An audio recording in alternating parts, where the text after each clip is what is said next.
ಚಳ್ಳಕೆರೆ ನಗರದಲ್ಲಿ ಅಕ್ರಮ ಲೈಟಿಂಗ್ ದಂಧೆ ತೀವ್ರವಾಗುತ್ತಿದೆ. ನಿಯಮಗಳನ್ನು ಸಂಪೂರ್ಣವಾಗಿ ಕಡೆಗಣಿಸಿ ವಿದ್ಯುತ್ ಹೈಮಾಸ್ಟ್ ಕಂಬಗಳಿಗೆ ನೇರವಾಗಿ ವೈರ್ಗಳನ್ನು ಕಟ್ಟಿ ಲೈಟಿಂಗ್ ಅಳವಡಿಸಲಾಗುತ್ತಿದೆ.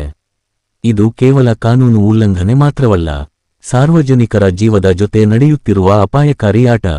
ಚಳ್ಳಕೆರೆ ನಗರದ ಪ್ರಮುಖ ರಸ್ತೆಗಳಾದ ಚಿತ್ರದುರ್ಗ ರಸ್ತೆ ಮತ್ತು ಬೆಂಗಳೂರು ರಸ್ತೆಯಲ್ಲಿ ಈ ಅಕ್ರಮ ಚಟುವಟಿಕೆಗಳು ಹೆಚ್ಚಾಗಿವೆ.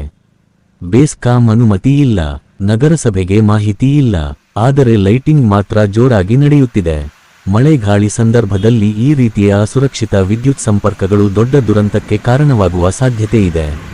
ಇದು ರಾಜಕೀಯ ಪ್ರಭಾವಿಗಳ ಹೆಸರಿನಲ್ಲಿ ಕಾನೂನನ್ನೇ ಲೆಕ್ಕಿಸದ ಪರಿಸ್ಥಿತಿ ನಿರ್ಮಾಣವಾಗಿದೆ. ಜನಧ್ವನಿ ನ್ಯೂಸ್ ಪ್ರಶ್ನಿಸುತ್ತದೆ, ಯಾರು ಈ ಅಕ್ರಮದ ಹಿಂದೆ?